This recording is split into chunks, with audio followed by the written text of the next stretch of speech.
What are some changes you've seen in technology over the years?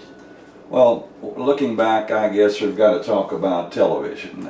I can remember there always was television in my life, but they were black and white televisions sets, and I mean they're very primitive.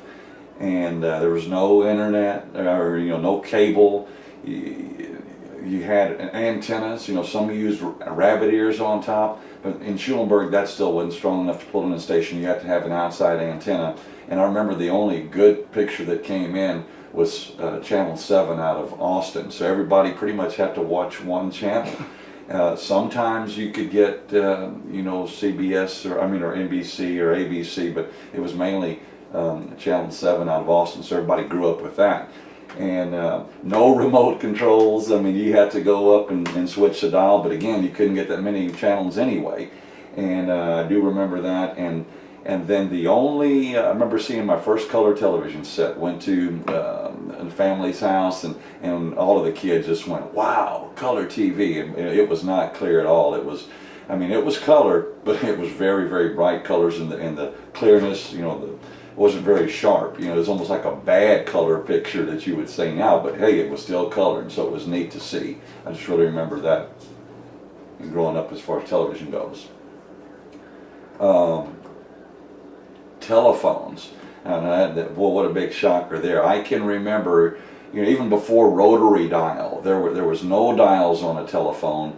You would just, it had the receiver down on it, and when you picked it up, an operator would come on, and it was a local operator. They had a little station in town where they would see that your line was open. They would say, "Operator," and then you would say, "Hey, I want to call the grocery store, connect me to the grocery store." And with cables, they would patch your line in and then patch it into the line who you wanted to call, and then it would ring on the other end, and then that would connect your call. But the operators, they had headsets, and so they could listen in on any conversation in town. And I remember there was always a joke, people saying, the operators know everything. They listen in on every call. They know everybody's secrets. So that was fun. And then once the rotary dial did come in, there were 3-digit numbers. So your phone number may be 227, or something like that.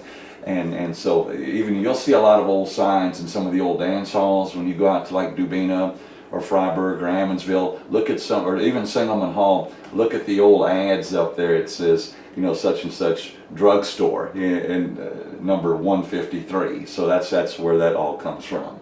So those are the biggest, big time changes as far as the technology goes. All right. What are some changes you've seen, like lifestyles, people?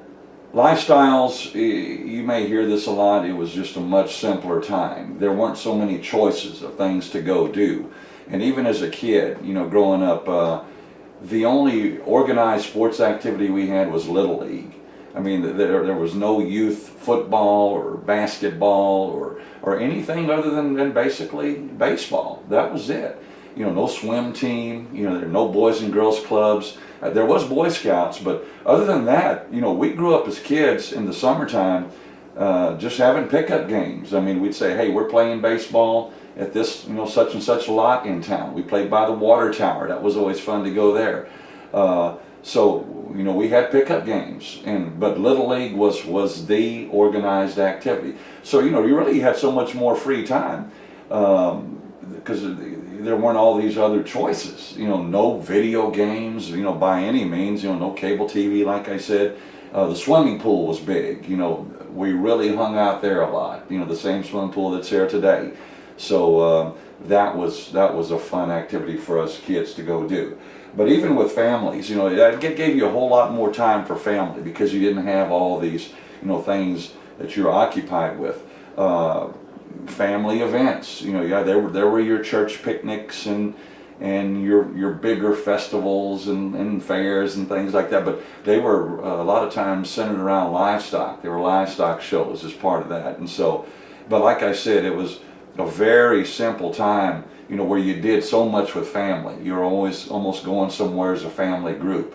There was the bowling alley was open and things like that, but it would, by far, you had not near the choices of things to go and do that you do now.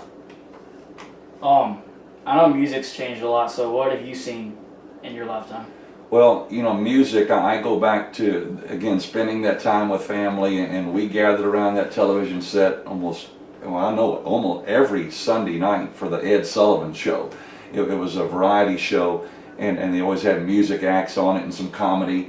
But my goodness, I can remember the Beatles. It was huge when they first came to America, and they had what we called long hair then, because I think it covered their ears. And now your rockers have it way down to their shoulders. But it was unbelievable just to see that and the craze that they brought to this country. And same thing with Elvis Presley. My goodness, I loved Elvis, and his movies and his rock and roll. And I can remember them not being able to show Elvis below the waist because he had those gyrations, and they had said that was inappropriate, for television back then. But oh man, what a culture change that music brought. Other than that, it was your old time big band music, and Western music, country Western music was always there, but this brought the rock and roll into full swing. And then later on, I remember the Jackson 5. It got to be other groups like that, and the Osmonds, and it was just. But it was all, yes, we had radio, but no FM. It was all AM stations, so the sound wasn't near as good, but it was really something to see on television. You've been around Schulenburg a lot of your life, so what have you seen change around downtown or anywhere? Well, downtown was where the business and the action was at. Up and down Main Street, all of your side streets. As it stands today, every business was thriving. I mean, from one door to another, there were no empty buildings. And it extended, way on beyond, where Bumgard and Matula is today, the lumber yard. It went all the way down farther blocks. But some of the businesses, I mean, there were clothing stores, several of them, clothing department type stores, hardware stores, furniture stores, the lumber yard, like I said, obviously banks, the pharmacy, drug stores, and they even had soda fountains in there. I mean, you could go in and they had a little counter and stuff there for they'd make malts and shakes and these different mixes of sodas. Cafes and taverns, again, there were several of those, and what I mean by a cafe is, again, you could get hamburgers, lunches, and then they also sold, cold beer and stuff like that, and it was something everywhere. And my grandpa, your great grandpa, was a barber right on Main Street. I shined shoes as a kid. That was a job that I did as a youngster, again, probably from about 7 years on up. On Saturdays, shining people's shoes and boots. I think, I got like, 15 cents or a quarter, per shine. And man, that was good money, but like I said, it was a simpler time. You had those kind of things that you don't even see anymore.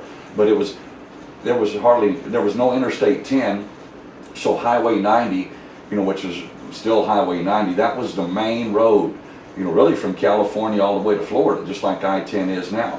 But that was the main thoroughfare, so most of your businesses, again, were downtown or on Highway 90, all the gas stations, but Frank's Restaurant, and then across the street was the bus station where Electronic Specialist is now. Buses were big back then as a mode of travel, and that was a 24-hour operation. The buses would stop, and man, that diner stayed open all night, and they were feeding those people when they come through on their bus stops. So then when I-10 finally opened, you started seeing businesses built out there, hitching posts and the gas stations, and then as a result, as you see now, Highway 77. That's where all the businesses have seemed to go from downtown, like the dollar stores, and even the bank I work for, Fayette Savings Bank, building a new one right there by Dairy Queen. So it's going back out that way, where all the traffic flow is going. Not so much downtown anymore, although I know we're still trying to preserve that, and I'd like to see, I never want to see downtown die, but huge changes. There's a lot of different things, some for the better, some not so much for the better, but there's always change in life, and it's, who knows what kind of changes you're going to see, or you've already seen, and I can't even think, of what it's going to be like in another, 50 to 75 years that I won't see. Because some of the things when I was a kid, I probably said, computers, internet, what is that? What's a cell phone? It just, you wouldn't have even thought of that. So that's what's wonderful about life and all the changes that you do see. All right, thank you. You're welcome.